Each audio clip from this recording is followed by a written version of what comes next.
My name is Mary. I'm with the Silver Spring Historical Society. David, wherever I say, you're going to have the last word. But I do want to say that you've done really excellent research. I think we've all learned a lot. I really admire your passion on the Talbot Avenue Bridge. The Silver Spring Historical Society book that you showed and the sign that you showed, they do have African American content. A lot of our work involves promoting African American history. Our work is not just the books and the signs. Any history is not going to cover everything. You, at every opportunity, attack the Silver Spring Historical Society. So because not everything is going to be covered, you always have a chance to attack us. A lot of what you say about us on social media is distorting, but some people believe it because they don't check out the facts. In this country, we have a lot of deadly serious problems like mass incarceration of African Americans, poverty, and yet you are on a mission to attack local historians and certain local preservationists. They're an easy target. If people want to have a target to point to easily close by, that's going to be us. You've called us racist, you've called our work racist.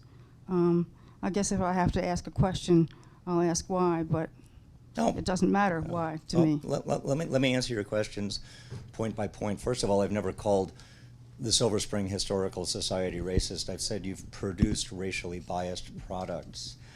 Second of all, what you have produced is very, very troubling. And it's not just me. A PhD student at the University of Maryland in 2005 published a 536-page dissertation covering several years of fieldwork with the Silver Spring Historical Society, illustrating racially biased practices and damaging communications to the African American and Latino communities in Silver Spring. So it's not just me. The sign that I showed actually distorts. Yes, it does mention African Americans, but it does so in a very misleading way. It suggests that the owner of the Little Tavern restaurants, wasn't so bad after all because they only had takeout at that location. Well, if you talk to African Americans who grew up in Washington and Montgomery County, if you ask them about Jim Crow, one of the first business establishments they're going to tell you about is Little Tavern and how harmful those business practices were. The language used in that sign is very racially biased and very misleading. It uses what's called a frame of minimization to say, yes, he discriminated, but because he only had takeout, it wasn't so bad. And actually, I am very critical of what the Silver Spring Historical Society has done because the Silver Spring Historical Society has produced very damaging history and historic preservation products. Had the Silver Spring Historical Society done a good faith effort to involve African Americans from the time it was started, we might have a better history of the Talbot Avenue Bridge. Crevella's former restaurant site might have been preserved. Your organization wouldn't have produced an Images of America book that doesn't deal at all with African Americans. The words Black and African American don't appear anywhere in it. Yet you look at Tacoma Park's book, the same type of book, same type of material. Wheaton's, same type of book, same type of material. They have extensive sections on the African American communities. I'm sorry, but your organization is very vulnerable to criticisms of racial bias.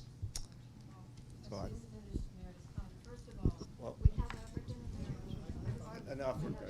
we have African Americans in both of our books, and we're not only about our books.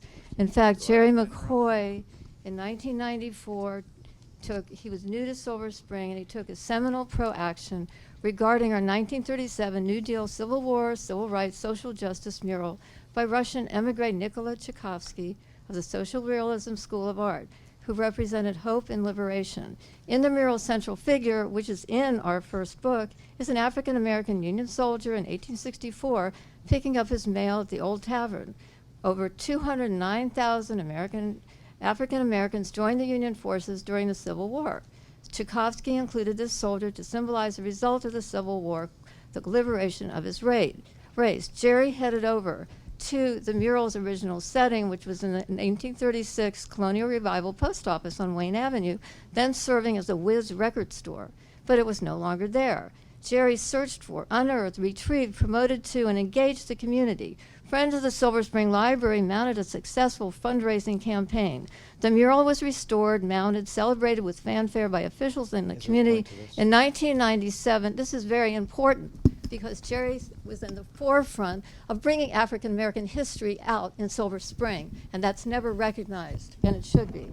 So we invite you, and then this mural is in the Silver Spring Library, and it's celebrating its 80th birthday. We invite you to come visit the mural, which is in the library. It's also come to the Heritage Trail sign, which is right there next to the Charm Thai restaurant, and the Lotus Caramels and the old post office building, and visit the sign in person or at the Silver Spring Library. We'd be glad to meet you at that sign of the mural. And on the other side, I really appreciate, we need to tell you about things that you may not know about, that we can improve your history because you don't know that we have it. And then if we meet you at this sign, we can show you on the flip side of the sign is a Sanborn map to show how all the 1920s and 1930s original buildings are now enlivened by multicultural businesses. And in the past, they were also multicultural. So I would recommend that we can share our information with you. We are not doing racist history. We had an amazing Buffalo Soldier event yesterday at the Civic Building, and we also have William Harps on a perpetual sign. We always said the perpetual building was progressive because it did allow anybody who wanted to live anywhere they want. We need to let you know about that, and we have William Harps' picture on our Heritage Trail sign. In fact, his family provided us with that. Thanks. That's I enough. would like I feel to like I'm say in a that city we need council to meeting at this communicate point. with you, David, so that you can. Marcy, you you guys can take this offline. Thanks. We got another question. Well, we need to communicate, David, and like You've had your colleagues. turn. Thank you. Some of us would like to ask a question before it's time to go to bed.